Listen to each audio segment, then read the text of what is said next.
Hello, After Buzzers, and welcome to the Genius After Shows for episodes 9 and 10, which means it's the last time. It's so sad. It's the end. I can't believe it. But we're ending with a bang because we got a super great guest, so stay tuned. You're tuning into the destination for TV superfan discussion, AFTERBUZZ TV. And now, let the buzz begin. Guys, finale. It's here. It's time. And we're sad. The time is now. We are short on time, so I'm not even going to pontificate at the beginning about the greatness that we saw, even though it was great. Zach, lead us off. Where can people find you? How you doing? My name is Zach Silverman. You can find me all across social media at Zach with CH Silverman 2 and at thezachsilverman.com. Hey everybody, I'm Elysabeth Alfano. Great to be back with Genius. You can find me on Twitter and Instagram at DinnerPartyCHGO and my celebrity dinner party at thedinnerparty.tv. Hi everybody, I'm Louiza Sharamatyan. You can find me on Instagram at Nobody Reads Anymore and on Twitter at Nobody Reads. I'm your host, Joelle Monique. You can find me all over the internet at Joelle Monique and every week at blackgirlnerds.com. Elizabeth, we have a guest! We do! Yes. Getting into it. Okay, live from London, young Albert Einstein himself, Johnny Flynn! Thanks for joining us. Welcome to the show. Oh my gosh, so our cute. time is short today, and then our time is particularly short with you, so we just might hop on into it. I want to know, and I'm sure my fellow co-hosts have lots of questions, but I want to know, the role of young Albert Einstein had such highs and such lows, so I wondered if you really had to stretch your skill set to play the emotional range of a young Albert. Yeah, I guess I don't know. I mean, I've had the benefit of playing varied sort of coterie of characters on stage and on screen before, and I guess I got to kind of. There's a lot of imagining going on with who the young Einstein was in terms of we don't. His first marriage, which is the period that I played him in and covered, is kind of imagined in terms of the way we get to tell the story. We know more about the second marriage because the first marriage is in sort of obscurity in terms of history and stuff. So it was basically imagining a sort of fair representation of it, and for the most part, I was very keen to make sure Mileva was represented fairly, and we sort of wrestled her story back from obscurity and gave her some due credit, and kind of I actually wanted to really lean on the kind of maybe nastier sides of Albert's character, or at least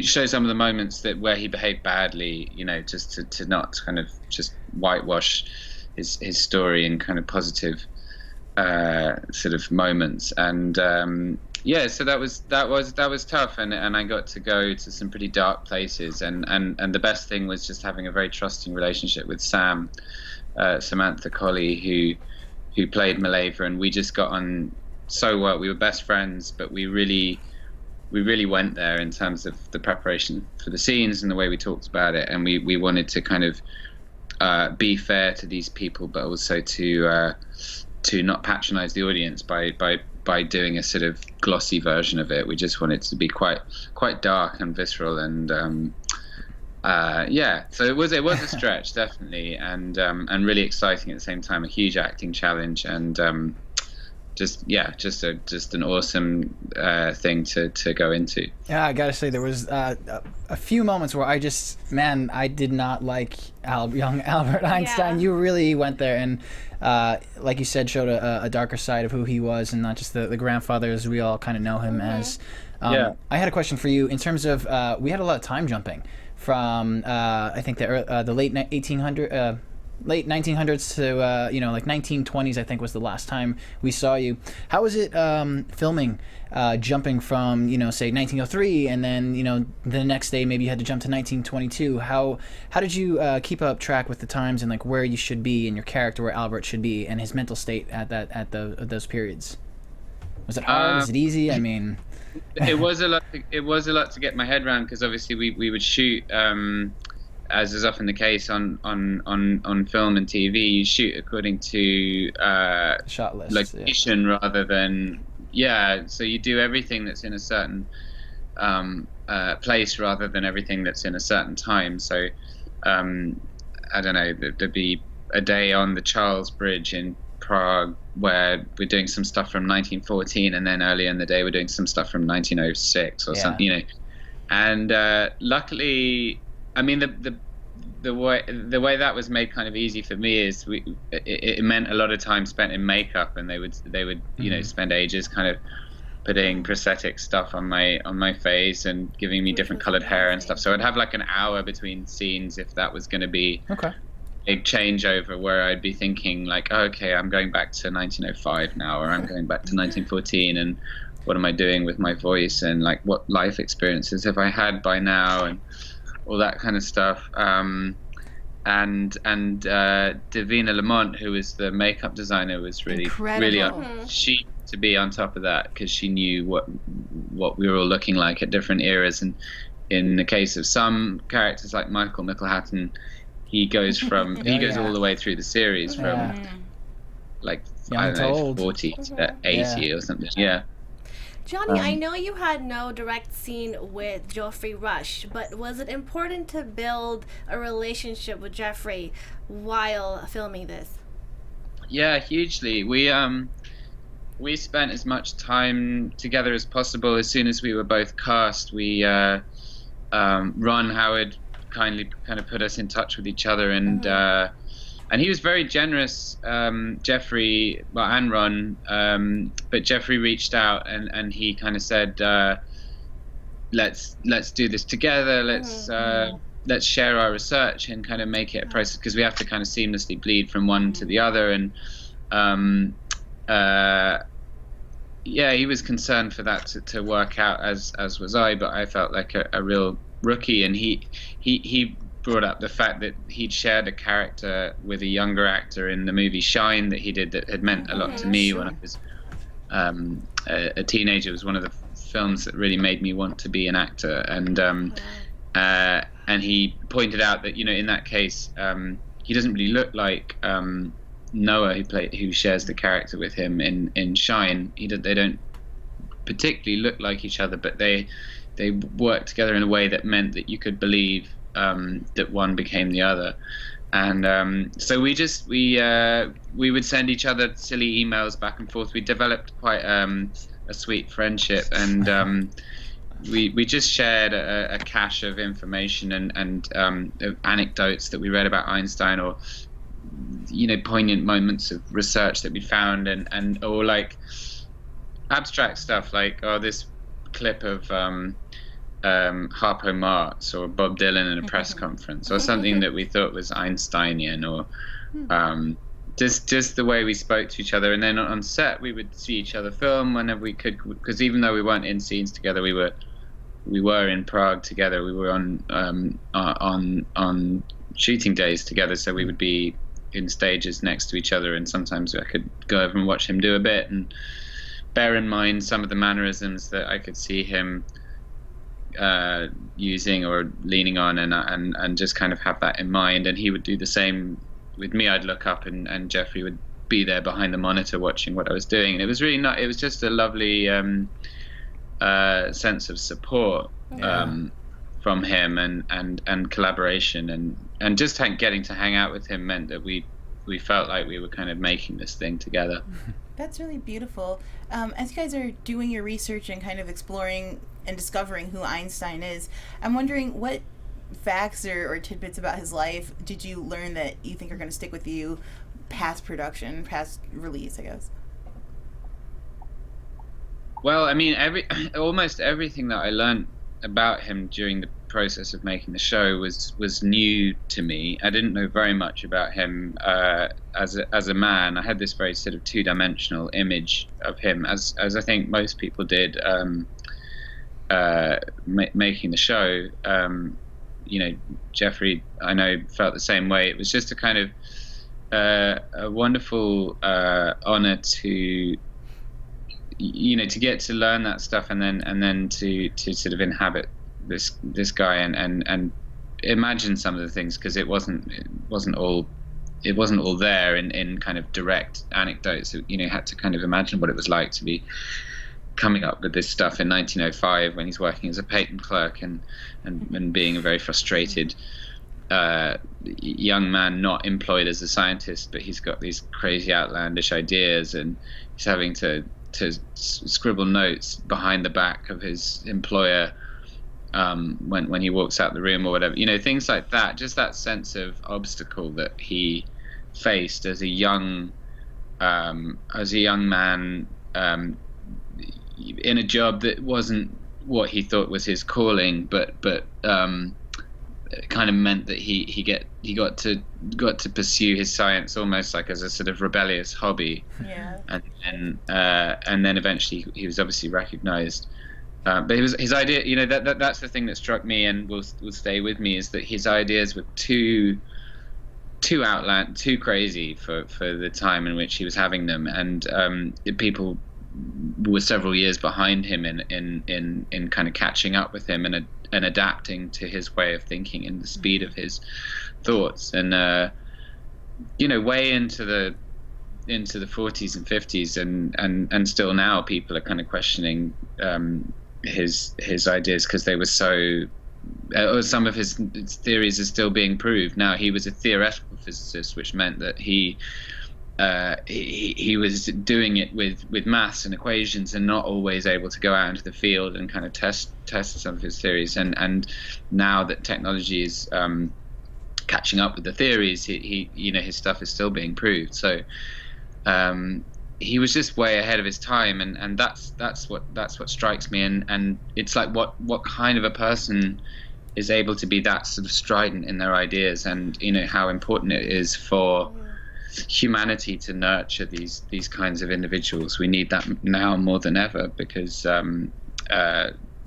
we're being closed in by the way governments act and the way we're being kind of funneled into a sort of certain narrow-mindedness. But people like him are what kind of give us these kind of leaps and bounds in terms of our progression as a race, basically. Now, you mentioned Bob Dylan as kind of a thing that you were sharing back and forth, and maybe it was a little bit of an inspiration for those gaps you mentioned in between Einstein and stuff that we don't know. Who else did you maybe use, or what other inspirations did you use to build the character of Einstein? Well, Jeffrey and I both seized on the fact that he seemed in the footage there exists of him. He obviously has a sense of timing and comedy.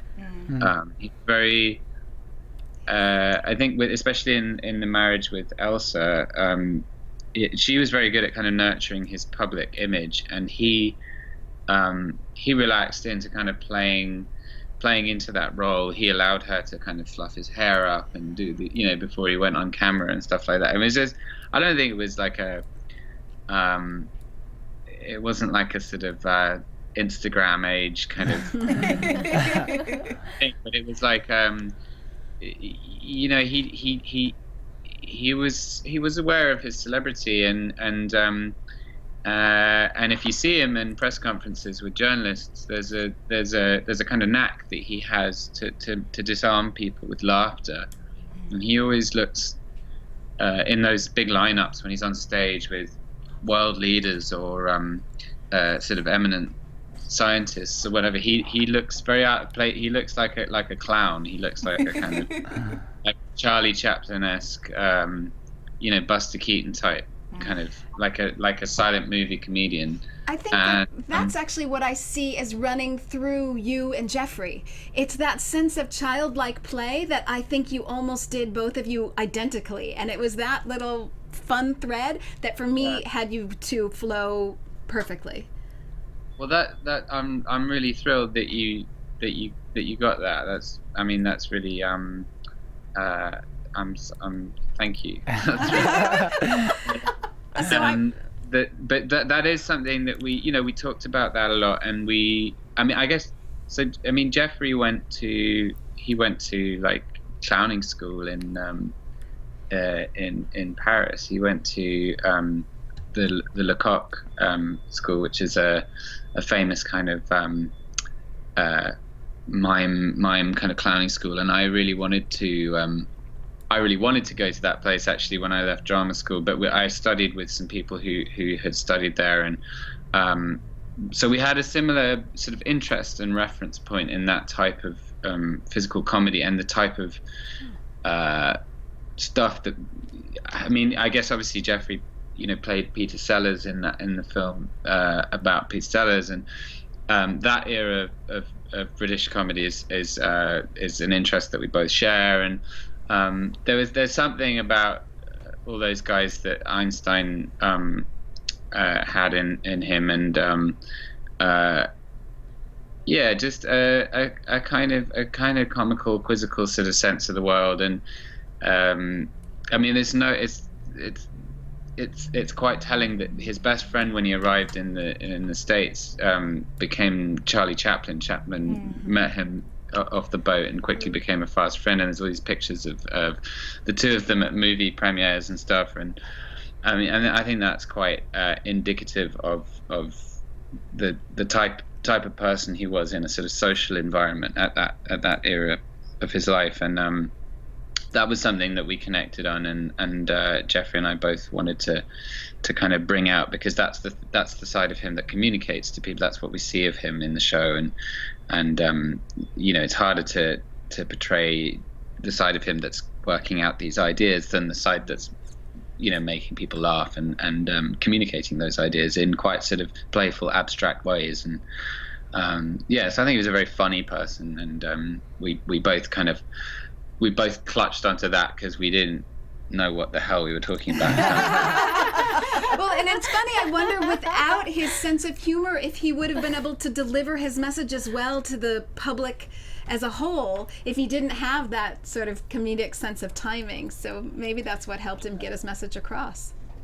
Yeah, I think so. I think he had and he also, you mentioned that kind of childlike quality. He knew that these were very dense ideas, and I really think it was his mission to give these very complicated ideas back to humanity he wanted to simplify everything. That was his goal. E equals mc squared is it's a few letters on a page, and it amounts to kind of like an endless amount of information, but he just believed that everything could be summarized in these very succinct ways, and that was what his work was all about. It was a gift to humanity. That's what he wanted to give back to humanity, and so it's like he did all the hard work so we didn't have to, and then he could explain it in these quite sort of childish, sort of parable-esque thought experiments. So that was great in terms of the show, because when he's telling his friend, if you're traveling at the speed of light on a train and a lightning bolt strikes here and a lightning bolt strikes there, these are very sort of image-based, sort of, a child might be able to understand this stuff, and so that was his drive, was to translate it into these kind of simple ways of seeing things. Well, so this is really hard for us because we could go on for a very long time. We've got a super short time today in studio, and then I know that you have a very early morning audition or meeting tomorrow. So just one last quick question on the way out, maybe a shorter kind of question. So you get the call. You're going to work with Ron Howard. You're going to work with Geoffrey Rush, someone that you say you admire. You're going to play arguably the greatest scientist that there has ever been. And then on top of it, you are at the very first scripted series for a huge brand like Nat Geo. The morning before you go to set, the first day of set, any nerves at breakfast? Yeah. Yeah. I was absolutely, I don't know how to say this politely, I was crapping myself. That's good enough. Yeah, understandable. Luckily, I mean, the whole thing felt like a dream. I just felt I almost didn't send in the audition tapes for the job because I was like, wow, I don't look like Einstein, for starters. This is ridiculous. This is a ridiculous job. Ron Howard's directing it, Geoffrey Rush, blah, blah, blah. I mean, I don't look like Einstein. I look like the guy that was chasing Einstein down.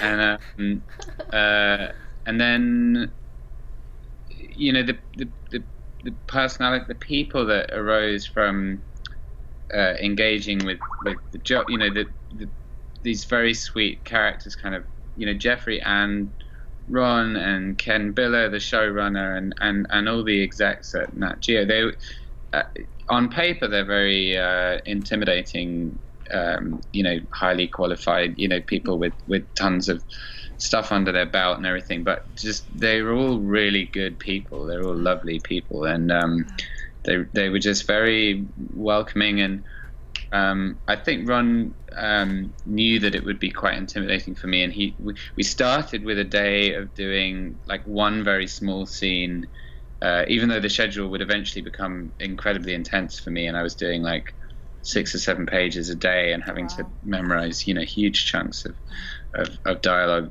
with loads of crazy math stuff.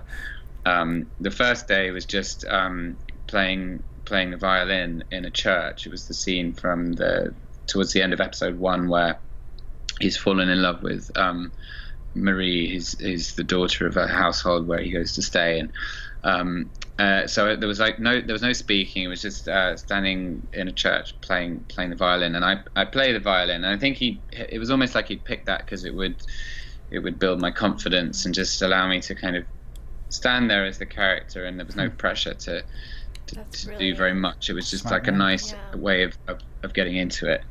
And then from day 2 it was like crazy intense, but that was a nice way into it. And yeah, it was scary, but I didn't have time to look back. I was just from the get-go I was having to really work hard. I had dialect classes and violin classes and physics lessons and all sorts, so it was packed, and I loved every minute. Wow. Well, Exciting. we really enjoyed you, and it was wonderful. Thank you so much for joining us today. Thank you. We wish we had more time. Thank you for joining us. Thank you, All Johnny. right. Thanks for having me. Bye, London. Bye, London. Yeah. That was amazing. Oh my word. So cute. Great final Johnny, question. you were Elizabeth. so cute. Yeah, that was really good. Yes, excellent. Love it. I know we're running short on time, and we have 2 hours of stuff to talk about. Oh my gosh. So let's Get into just it. jump in. I want to just do Do it it. by person, because I feel like that's going to be the most concise Easier, way yeah. to do it. Let's talk about Fitz, guys. It was emotional. Finally leaving yes. Germany. Yes. Well, the Germany he had basically changed his life for didn't accept him in the end. Yeah. And the country or the people that he had sort of cast aside is the only place where he's welcome. And it was Palestine. hard Palestine. for Max too, his close friend. Yeah, Into dealing the with train. it all. Yeah. Yes. And then we see how he dies. And that's my question. Did he have a heart attack, or did he just overdose on pills? Because we see pills dropping to the floor. I think it was a heart attack. I It was a think heart it's attack. usually Okay. people are reaching for aspirin. Yeah. I thought that was maybe the message or image they were trying to portray. Yeah. Yes. Let's talk about you just said I'm still got his friend Max Planck. Max. Maxwell Yeah. Planck. Max, who also had an interesting journey in the last leg here of just trying to be like, but our friends. He even goes into like placating verbiage of like, oh, but there are Jews and then there are like The Jews and the Jews. Yeah. I'm like, well, sir, okay, but you also kind of see like the hell that was people who were just like, what is happening? What's going How do we on? stop this? Yeah. And really, the only thing he can do is take his friend to the train. Yeah. So that was kind of crazy. Philip had just Man. he just drank gets, all the Kool-Aid. Yeah, he gets more and more evil as time goes on, and to he see him. ages his face. The Ah, way the they makeup. do it. Yeah, Makeup. that's awesome. It's The so white great. hair and everything. Yeah. So now when he does have his moments of fury, which just come more and more often, that enraged white face, it's pretty spooky. Yeah, I think we get peak Philip when he says, I am science in Germany now. And I was like, okay, this is what we've been trying to build to this whole time, is he wanted to control science. in German. Yeah. Or as he said, Aryan you know, science. purity. Yeah, Yes. German Purity science. of German yeah, science. purged it of all the Jews Yes. and Yeah. whatnot. And then when they get to saw the Einstein's book burning, yeah. this to me I thought was very interesting. They say if you're a good German, you'll get rid of these books because you want to focus on German physics or Aryan physics. and show your true character. So they start this implementation of, if you're not with us, you're against us. And so we it's see your Max character. totally call that out later. He's Oh, like, yeah. they didn't pick you because you're the best scientist. They picked you because you're political. Oh, I loved Yeah. it. Oh, that I was loved it to perfect. smack him down on science. Beautiful, Loved it. beautiful. So we Yeah. had a really kind of like, Fitz passes away, but Max kind of gets stuff together, and Philip sort of gets his comeuppance a little bit. I mean, he gets to be part of the party, but part no of one the party, respects but- him, and he does not Yeah. win the that scientific party race loses. to end Yeah. that war. Yeah. So. Thank So God he we didn't. end Yeah. we end our chapters with those. Let's go into the wives, starting with Mileva. Yes.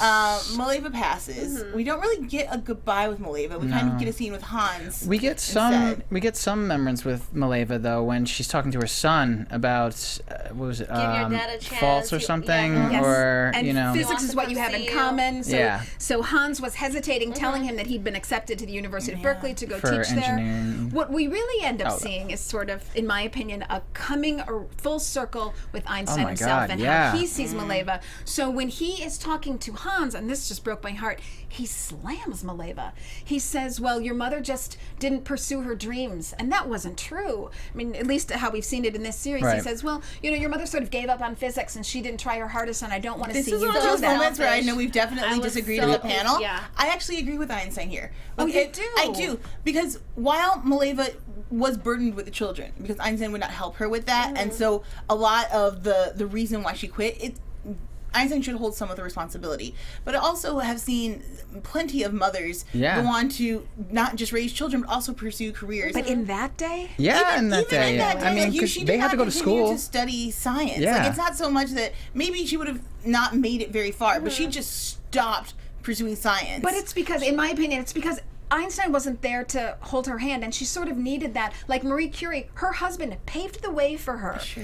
So Yeah. with Einstein abandoning her, because he did not pick up on her career at all, I just feel like a woman alone with kids, you don't really have I that think you're trying road. to say is she could have carved out some time to go to the library Yeah. or bring some books home. Because she did or, go back to you school, know, right? Yeah. And she failed twice, I think, and then finally graduated. She went towards the end. I think she did get her degree, but I think what Einstein wants to say, or in the series, that she totally gave everything up for the children, for the family. So I'm kind of Which was in the indicative middle of the because, times, I think, yeah, also, who's going to watch unfortunately. the kids if her parents already left too? Well, Yeah. and I guess I sympathize with Einstein being like, I couldn't hold anyone's hand. Like, Yeah. I'm not.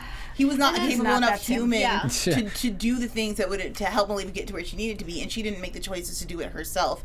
So, as complicated and as messy as the relationship was, in this moment, I understood. Didn't necessarily fully Yeah. agree, but understood where But I Einstein. want have to to agree with comment, you, this is Joelle. what I did not like. So when she does die and Hans comes over to Einstein's house and Einstein says, I'm sorry for your loss. Yes. What? Your loss? This is mother. But Hans calls this him is- out on that. And I'm then, glad he did because he did it for a long time. He held it in for all these years. But Yeah. then Einstein comes around and says, I never would have made it without her. Towards the But end, And yeah. that was the she second was scene, the though. That was true that was love of further. my life. That was That was years towards down the the end, line. years and, down the line, Yeah. when he came back to visit Einstein when he was on the verge of It death. only I'm takes surprised all. he It said takes that. Yeah. time Distance. in old age to finally reflect Yeah. And a 5-year-old to girl that reflect needs help with long division. on. Well, yeah, but I feel like we came full circle, as she said. Yeah. We have a similar moment where he's talking about his dad. Now he is his father on his deathbed, kind of saying the same thing Yeah. to his son.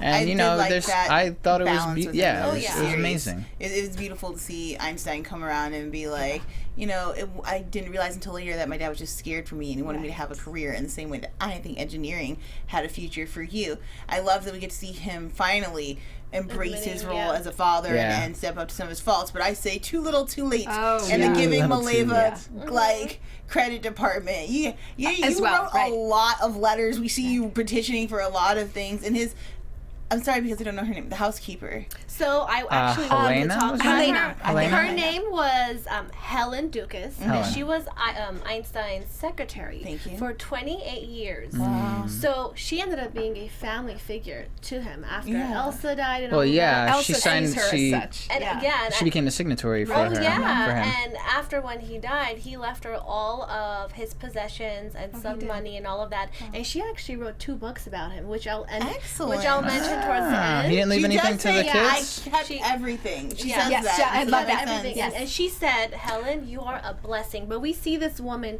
grow and mature with him and have opinionated mind. And finally have Finally a voice have a because voice. she's silent Yeah, for a long yeah. time. Which is so different from what he's coming from. I loved how he kept badgering her, nagging her, Poking at I guess. her, yes. Where he's like, Elsa would be giving me an Yes. opinion. I'm about to mess something up, and, And you're where's gonna, my pipe? you're gonna, Where's my pipe? where's my I pipe? learned that he has this platonic kind of marriage with her at the end of his life. And He's we've always seen had him- those.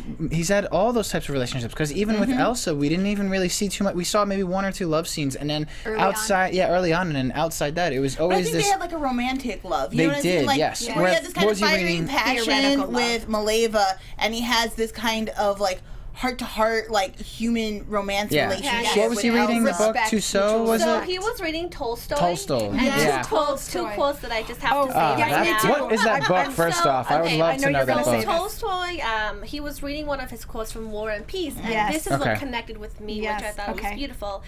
So one is, the whole world is divided for me into 2 parts. One is she, and there is all happiness, hope, light.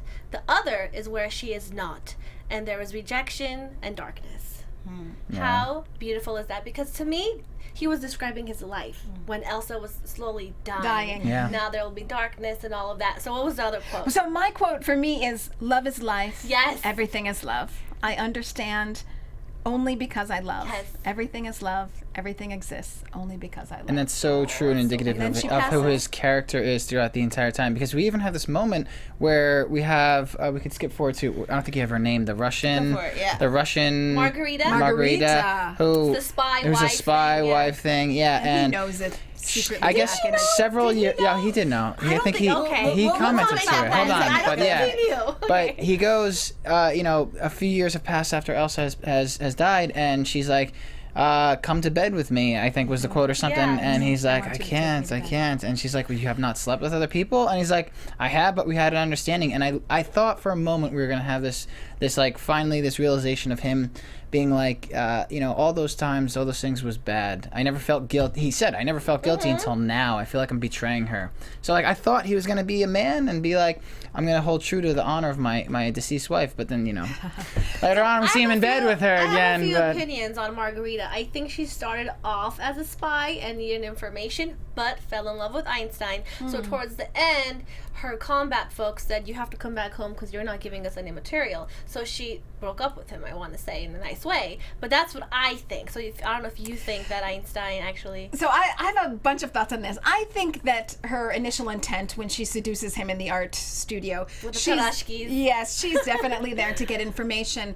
And I think once the fellow scientist points it out to Einstein, I think Einstein conveniently files it in the back of his head, as I was hopeful that this wasn't the case. But I think he knew. probably No, he knew. kind of knew. But what I think is interesting about Einstein is that he seems to only honor and recognize the women in their death.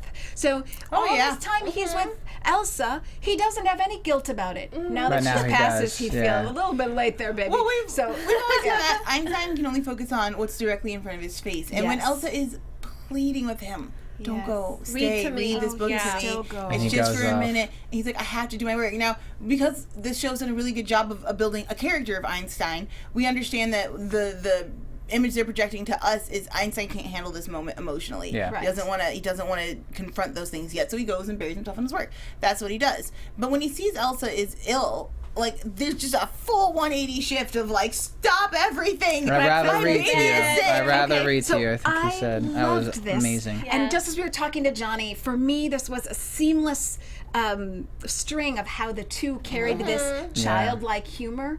When Jeffrey Rush cries there, he cries like a child. He squinches his face like, I can't see it. You know, adults cry like they open their eyes, they connect with the other person. But children go like this. Oh, that's It a good was catch. I didn't realize that. so But He you're gets right. very childlike Oh. every 5 minutes of the episode Yes. towards the Yeah. end. Yes, he does. He gets Yeah, very he- sort of. Needy, vulnerable, and then his doesn't body want to leave the language is- house. Everything. Yeah, definitely. And again, going full circle of just, building from like kind of a whiny teenager who was like, I can do whatever I want. I'm going to be fine. You don't get me, Dad. To Invincible to- yeah. to world star icon to just a humbled man, Right. you know, who he has that fight with his friend who's the mathematician, who's like, if you would just stop being so close-minded. Oh my God, he Niels Bohr, became you could, like, no, not Niels Bohr. Was that Niels Bohr? I thought it was Niels Bohr. Niels. Niels. The Yeah. From Princeton. Princeton. Yeah, Okay, yeah, yeah, yeah, and he became his old professors. Everyone that Yes. were like, "This relativity, what is this? No, stop." And yeah, he became the same. He became everything he didn't want to be. yeah, absolutely. Until again, the very end, Yep. where his, you know, Niels comes back in and it's like, if he just removed that thing, Anomaly there you there, go. yeah. He's like, I'd have spent months doing this. And it's a joy. You get to see once again that stuff that used to drive him when he was Yes. just Right. talking to his professors. Like, I just have questions that need answering. But then transitions us nice into Alice. Who the hell is this little girl? Real? Fake? What is happening? I love the character. She We was awesome. think it's a fictional I character. think it's fictional, But I but- think it also symbolized Einstein's youth. And I think what it shows is Ooh, yeah. because Einstein was so depressed during those few months, right? So she knocks on her door and says, look, I need help with long division. And I have cookies. And I know you can't eat cookies, so let me in. So I think he Smart really... little girl. Yeah, and Smart. with the questions that she was asking, it, I think, lit up a Represented, fire yeah, it in was him. He saw himself in her. So we'll never really know, but executive producers, if you're out there, We can ask Please, Sam. I'd love to know. Yeah. I think it was the tip of the hat to female scientists moving Oh, forward, yeah. because I think they specifically chose a young girl. Now, a child, really, a bunch of things here. He's always interested in the opposite sex. I'm not saying there's anything sexual here, please. I'm No, not saying that yeah. at all. I'm But not thinking that at all. he's always been a charmer. We see this even in the doctor's office when he has an ulcerated aorta, Yeah. and he The says, nurse well, in the back and the nurse in the flirts. back, ladies just I was like, "Oh, what? stop it!" I love that scene. Can't have sex, Einstein, and he looks at the girl in the back. Like, there's nothing to live for now. Yeah. That was hilarious. Pleasures So, of the universe. I think it's natural that he would find a young girl and want to take her under his wing. But also, I think it's a nod to women scientists to come, that this young girl is going to grow up and be a I certainly prominent wanted to scientist. hear her story after, I- especially the way they end it with Yeah. her asking, like, All those oh, I can ask questions. questions? That's Right. okay? Yeah. And she's like, oh, well, I have a million of them. Let's And- go. and Where's the moon? I know it's not cheese, but He said, I'm not special. I'm just curious, and I ask a lot of questions. Yeah. Yes, I think he says the goal is to understand, no matter what the use. yeah. So just the And concept of understand the world asking. around you. Yeah. Not just use it, but understand it. Absolutely. Once again, we see Einstein as a father figure to someone not his children. And Hans has a really difficult time with this in David? this episode. Understandably. Yeah. What? What's his name, David? Hans? Hans. No. He was a father figure to another young Oh, prodigy. yes, yes. Oh, boom. Okay. Yeah. Yes. Okay. Yes, and so we see him at his father's birthday party. He's an engineer. He's built him a model of the solar system. Yeah, that's really essentially, cool. which is the cutest thing ever. It's like, can you so think of? I can't think sad. of a more like childlike, innocent kind of gift. Yeah. Like, here's the universe. This And- thing and that the you're sun able to lights up. describe. Yeah. You know, He you're turned the it on, he's center of like, my "Oh," he's all universe, the surprised. light. Yeah. But it's also my engineering, and it's Yes, also right. the way we see them connecting when he was a child. It's always through the toys and the gift giving. Yes. And so I thought that The that was little so train. poignant. Yeah. Yeah. And then to see how like angry I'm not like he's justified. Hans is justified. in Yeah, all he's his like, we're emotions. leaving now. But it was so challenging to watch that, knowing where it's like, if either one of you could just stuff those egos a little bit little down, down, you Einstein could have stopped had him. beautiful Yeah, relationships seriously. with Right. each Well, other he years said you ago. like all of these people, but why can't you focus some energy towards your family? which you've always found to be a burden. Yeah. Exactly. It's hard. Why do you guys think that was? I mean, we got this whole picture, or at least why do you think the I think show it was started. saying that I think it is? started through Mileva. Unfortunately, I mean that set it off. I mean, had much time maybe for actually, you know what? his I'm sorry. birth family. It wasn't. Yeah, it was probably. It was from his parents. I mean, because we had his mother who didn't believe in Mileva, didn't want him to be with Mileva. We had his father who didn't want him to be a scientist.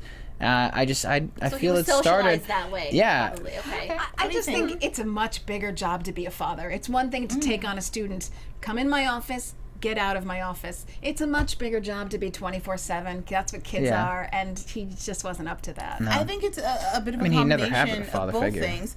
Well, I mean, his dad, again, like, I feel like his dad was around. He was just angry that his dad didn't give him the kind Support. of support that he thought he needed. Which he No, his forgave dad him kept towards sending the him end, to right? schools Yes, and I stuff. forget. He's like, go to this 'cause school, do what does this, a little do kid that. do? Go Right. get yourself educated. Yeah. Please Yeah. build something better than what I can give you. I can't teach you, and I see that you're smart. Why don't you just listen to your teachers so that you can have a good, solid career? I just think that Einstein didn't ever think somebody wouldn't be there for him. That's why Mileva just crushed him as an individual. Everyone was always like, okay, I see that you're upset. How can I help you? You need more money? Let's work on that. You don't Yeah. want to go to school? I'm angry, but okay, go ahead. What can I do? Like, everyone was consistently available to Einstein when they needed him, except for Maleva, who said, I am done with your BS. Yeah, And I think that's why he couldn't do it with his kids, because your mom doesn't want me, and I don't know how to emotionally deal with the fact that I'm not wanted. So he ran to somebody who said, I will love you and take care of you. Oh, yeah, and at the end he even said Mileva was the blood in my veins, but I was the thorn on her side. Yeah. It's sad how she did see it like that, because I think at the end of the day we did want them to work and thrive together as a young Yeah, of course. couple, you know, so like-minded. But like Zach said last time, would Einstein achieve the goals if he was still married to Mileva? No, because he would have been staying at home, spending holidays with the kids and stuff instead of in the lab. Said about, you know, being ready for marriage and all that. I think a lot of time in TV shows, I'm like, oh, if people had only made slightly different decisions, things would have worked out here. But with these two, and the way the show has presented them, I felt like they could never make it work because their personalities just weren't going to allow for it. I didn't feel like it was.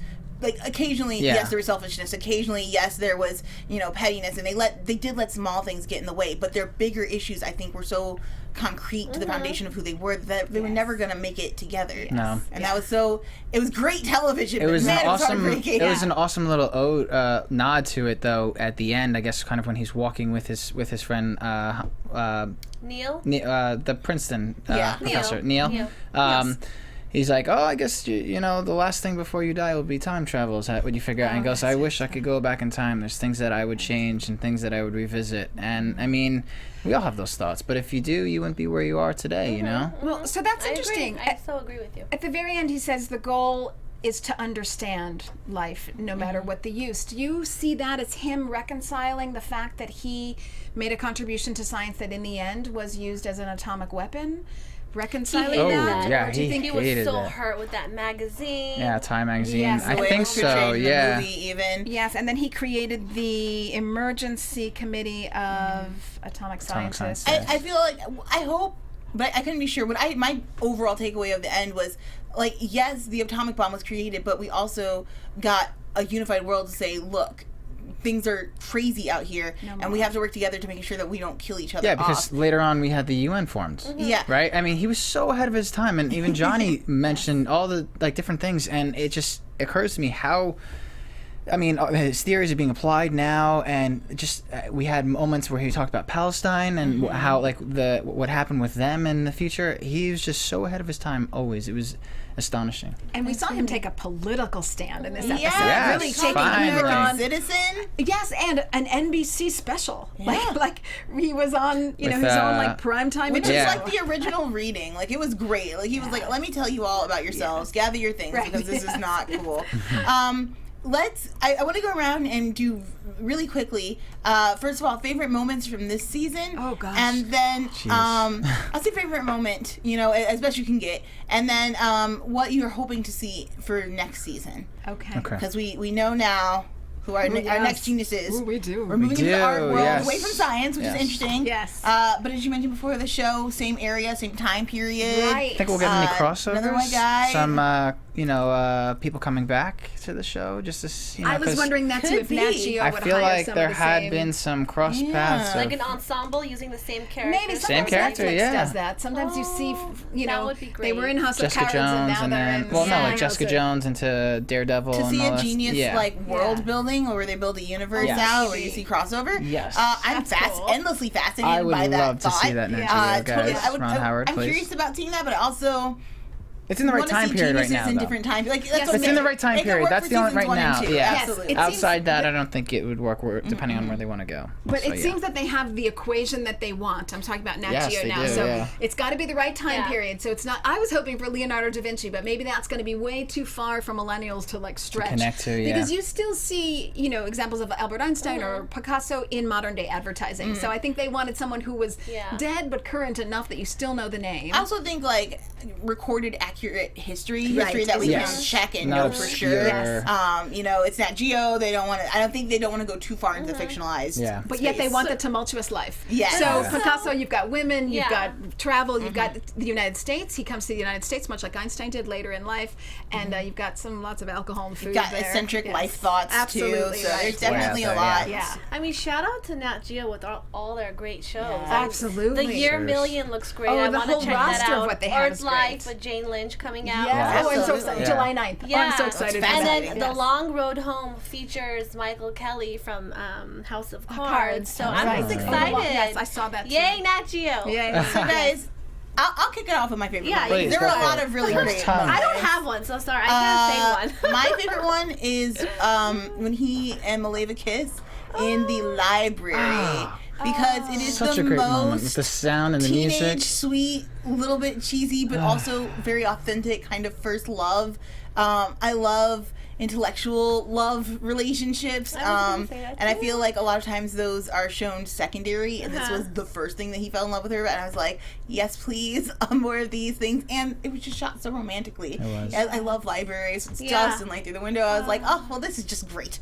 I can relate to that too, even loving libraries. But I have to say, the new, fresh, authentic love with Mileva, and also the love with Elsa. I was always pro Elsa. You were pro For a Oh, yeah. companion, a life partner, and I mean all the science aside, him growing as a man and evolving as a human being. I just loved the whole thing. Yeah. So, yeah. So I think my favorite moment, very similar to Joelle's, it's when they hide away for several days, perhaps even weeks, with Maleva Yeah. in the Oh, in the bedroom, bedroom, yeah. before she throws the teapot. And they're really loving each other, and time is passing. And going he's- through he- equations yes, and all that, he's- yeah. Yes, they're sharing physics and they're sharing love. And she says, "This is the first time I've ever really been able to feel this because of you." And Yeah. he's just, life is at his fingertips. It's all a dance and a question, and it's wonderful. And he's sticking up for Maleva in the scientific community then to his friends roommates and and yeah, I stuff. remember, He thinks yeah, she's it was really brilliant, good. and that's a great part. Jeez, and for me now. This is tough. You guys mentioned a lot of those things were definitely a few of my favorite moments, I must say. Definitely any of the science moments. Anytime we got to go see when he like went into that zone and we got to see examples of it. Those were always really good. But I'm a sucker for a romance. So like I think when he proposed to her at the train station, time slowed down. And time slowed down. I mean, I don't know why we're all stuck on Maleva, moments on Maleva. But you know what? I think that says a lot about the show I do because too. everyone who's Nobody come knew in who here she has was. made very specifically noted Maleva was almost more important, it seems, Yeah. to get her story right than Einstein's. And now, having just spoken, oh goodness, just like the idea that like he took a step back to give her space to perform. Johnny, and Johnny. saying yes. for Sam. Yeah. To give her space to perform, and she nailed it. And we've been talking a lot about the show. I think Sam getting awards keeps coming up over and over on, again. He did not want to. Come He did on. not want us to say that, but like I think she needs Come on. she needs that rightful. You know. Yeah, I think she put in the work. It was an astounding performance, and we all fell in love with her because of that. So yeah, I mean, a great season, lots of love. I even liked our little love relationships outside of it, getting to Yes, see at the different other side. scientists Yeah. and how that worked, and bring all these women to the foreground. Now I know you had some books you wanted to suggest. Yeah, to listeners. so for fun summer reads for summer or just whenever, these books were mentioned during the course of the show, and 2 are recommended by the executive producer Sam Sokolow. So here it is. So 2 books recommended by him about Einstein is E=mc² by David Bodanis, and then Einstein's Dreams by Alan Lightman. And then the one that I'm still reading, yes, it's long, so don't judge me. But Einstein, His Life and Universe by Walter Isaacson, and which Genius is based on. course, yes. And the last one is not the last one actually. Sorry, I lied. The Man Who Stalked Einstein by Bruce J. Hillman, and 2 books by his own secretary Helen Dukas, written a few years before she died, and it is called Albert Einstein, The Human Side, and Albert Einstein, Creator and Rebel. So check those out. that's like your whole summer reading. I know. Yeah, that'll take a while. I got this one out. So. Good luck. Well, guys, I think that about wraps it up for us here. Can I just add one thing? Yeah. I'll just say that Hoover's just more than evil, and it was fun yeah. to see Roosevelt. And for me, a very fun moment of this sort of childlike play of Einstein and how he explains everything to the whole world is when he tells Hoover, well, here's relativity. If you're on hot coals, a second seems like an eternity. But Yeah. if you're in bed with a lovely woman, well, then an hour eternity passes by in a seems like a minute. second. Yeah. So that was kind of a fun interchange. It was great, I and loved it kudos all. to both of those Yes, actors because they yes. really brought those characters to life. Absolutely. Thank you guys so much for joining us. Again, if Thank you you. liked what you saw, You could Sorry, leave us, it's you know, over. the 5 stars. Give us your comments. We Yeah. love reading your guys in the chat. iTunes, thumbs ups and things. All of that stuff. We appreciate hearing from you. Our producers appreciate it. Yes. And it helps other people find us. So, you Let know, us know. we love that. Until next season, where can they find us, Zach? You can find me all across social media at Zach with a CH Silverman 2 and at my website, thezachsilverman.com. And I always forget to mention, but I'm on another show with Joelle. Yeah. Sensei, Mondays at 7 o'clock. Tune in and Yeah. check us out because That's we great. rock. I am so sorry to have this show be over, folks. So I'm going to miss you. Please find me on Twitter and Instagram at DinnerPartyCHGO, on Facebook at Elysabeth Alfano, and then, of course, all my celebrity interviews on thedinnerparty.tv. Like Elizabeth said, this is very sad, but it's also a happy moment because we have our next year's Genius coming up. Yeah. But hopefully we'll be on the panel. So my name is Louiza Sharamatyan. You can find me on Instagram at Nobody Reads Anymore and on Twitter at Nobody Reads. And I'm also on the House of Cards after show Wednesdays at 7 p.m. So tune in. You guys have been a wonderful panel. Thank you. After You show. are wonderful. I'm so Used excited. multiple first panels here and everything, and I thought you guys brought it every week. Everybody had Elizabeth with the guests, and you reading the books You and things. rock and Yeah, it again. Zach with the science, like it was just wonderful. So thank you guys for being here. That was a lot Thank of you fun. for being such a great host. Thanks. Oh, guys, go on. Until next season, I've been Joelle Monique. You can find me all over the internet at Joelle Monique, every week at blackgirlnerds.com, every Wednesday at Schmoes No. Currently, if you head over to Spotify, I have a 45 playlist about my coming out story, which is told in like a neo soul kind of way. It's funky and weird, but a whole lot of fun. Cool. You can check it out on my Twitter or go to the Black Girl Nerds page on Spotify. Also, I have 2 articles up on the Mary Sue right now. One, why Bill Quizz's character in the show is better than in the book. You can fight me on that. And then the other one recenters Black women and the color purple controversy that's been happening between a lot of directors. So check those out. Let me know what you think. Find me on the Twitters. Until next season, we've been the Genius After Panel. This is AfterBuzz. See you guys next year. Bye. See you later. Bye. From executive producers Maria Menounos, Kevin Undergaro, Phil Svitek, and the entire AfterBuzz TV staff, we would like to thank you for listening to the AfterBuzz TV network. To watch or listen to other after shows and post comments or questions, be sure to visit AfterBuzzTV.com. I'm Sir Richard Wentworth, and this has been a presentation of AfterBuzz TV. Buzz you later. The views expressed herein are those of the hosts only and do not necessarily reflect the views of AfterBuzz TV or its owners or principals.